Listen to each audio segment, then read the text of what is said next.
balik gemerlap dunia teknologi, ada sebuah rahasia kelam yang jarang terungkap.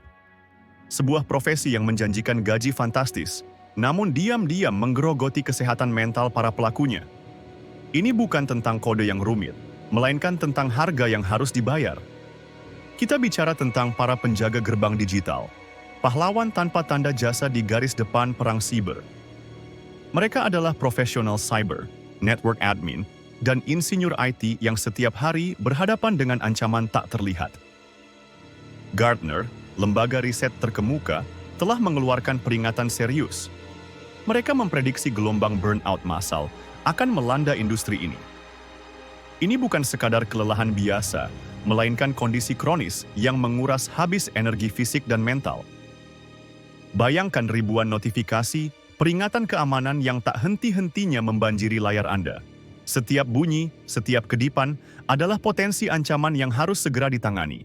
Ini yang kami sebut alert fatigue, kelelahan akibat paparan peringatan terus-menerus. Setiap hari, mental mereka diserang oleh banjir informasi yang tak ada habisnya. Pikiran terus-menerus siaga, mencari anomali, mendeteksi celah. Tekanan ini tak hanya melelahkan, tapi juga merusak. Di dunia siber, satu kesalahan kecil bisa berakibat fatal. Satu klik yang salah, satu konfigurasi yang luput, bisa membuka pintu bagi peretas. Dampaknya, kerugian finansial miliaran, reputasi hancur, bahkan data pribadi jutaan orang terekspos. Bagi seorang profesional siber, beban tanggung jawab ini sangatlah berat. Mereka tahu, karir mereka bisa hancur dalam sekejap mata. Tekanan untuk selalu sempurna, untuk tidak pernah lengah, adalah beban yang tak terbayangkan. Ini bukan lagi tentang citra hacker keren di film-film. Realitasnya jauh berbeda. Ini tentang analis SOC yang kelelahan, duduk di ruang server yang dingin dan gelap, menatap monitor selama berjam-jam. Sebuah survei terbaru mengungkapkan fakta yang mengejutkan dan mengkhawatirkan.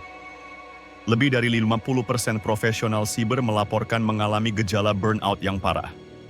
Angka ini bukan sekadar statistik, ini adalah cerminan krisis kesehatan mental yang nyata. Setengah dari mereka yang melindungi data dan sistem kita, kini berjuang melawan kelelahan ekstrim. Mereka adalah orang-orang yang seharusnya menjadi benteng terakhir kita, namun kini mereka sendiri yang rapuh. Grafik menunjukkan tren yang mengkhawatirkan. Jika tidak ada perubahan signifikan, angka ini diprediksi akan terus meningkat. Ini adalah alarm darurat bagi seluruh industri teknologi. Pekerjaan ini menuntut kesiapan 24 jam sehari, 7 hari seminggu.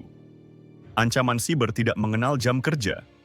Serangan bisa datang kapan saja, dari mana saja. Ini berarti panggilan darurat di tengah malam, akhir pekan yang terenggut, dan liburan yang terganggu. Kurang tidur menjadi teman akrab. Pikiran yang terus-menerus bekerja, menganalisis, dan merespons membuat istirahat menjadi kemewahan.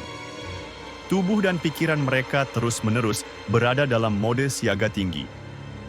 Alert fatigue bukan hanya membuat mereka lelah, tapi juga menurunkan kemampuan mereka untuk membedakan ancaman nyata dari kebisingan. Ini ironis, karena justru di saat mereka paling dibutuhkan, mereka menjadi paling rentan. Krisis burnout ini memicu masalah lain yang tak kalah serius. Krisis talenta di bidang keamanan siber. Diprediksi, 50% profesional siber akan mempertimbangkan untuk mengundurkan diri pada tahun 2025. Mereka tidak tahan lagi. Stres tinggi, kurang tidur, dan tanggung jawab yang tak terbatas adalah pemicu utama eksodus ini. Mereka mencari jalan keluar, mencari pekerjaan yang menawarkan keseimbangan hidup yang lebih baik. Ini adalah kerugian besar bagi industri. Kehilangan talenta-talenta terbaik berarti melemahnya pertahanan kita terhadap ancaman siber yang semakin canggih. Kita tidak bisa membiarkan ini terjadi. Namun, di tengah kegelapan ini, ada secercah harapan. Teknologi yang sama yang menciptakan tekanan ini juga menawarkan solusi.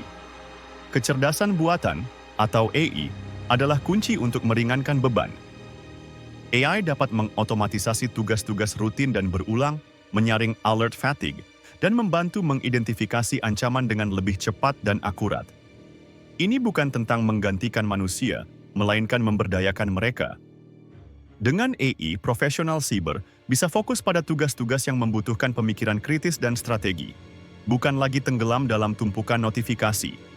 Ini akan mengurangi beban kerja dan memberi mereka ruang untuk bernapas. Selain teknologi, perubahan budaya kerja juga sangat penting. Perusahaan harus mulai memprioritaskan kesehatan mental karyawan mereka. Ini berarti jam kerja yang lebih fleksibel, dukungan psikologis, dan pengakuan atas kerja keras mereka. Work-life balance bukan lagi sekadar slogan, melainkan kebutuhan mendesak. Memberikan ruang bagi karyawan untuk beristirahat, menghabiskan waktu dengan keluarga, dan mengejar hobi adalah investasi jangka panjang. Menciptakan lingkungan kerja yang suportif, di mana karyawan merasa dihargai dan didengar, akan membantu mencegah burnout. Ini adalah tanggung jawab bersama, dari manajemen hingga setiap individu. Masa depan keamanan siber bergantung pada kesejahteraan para profesionalnya. Kita tidak bisa terus-menerus mengorbankan kesehatan mental mereka demi keamanan digital. Sudah saatnya kita bertindak. Mari bersama-sama menciptakan ekosistem kerja yang lebih sehat, lebih manusiawi, dan lebih berkelanjutan. Dukunglah para pahlawan digital kita. Berikan mereka alat, dukungan, dan keseimbangan yang mereka butuhkan. Karena pada akhirnya, keamanan digital kita semua bergantung pada mereka. Dan mereka berhak mendapatkan kehidupan yang seimbang dan bermakna. Mari kita ubah prediksi suram ini menjadi harapan baru.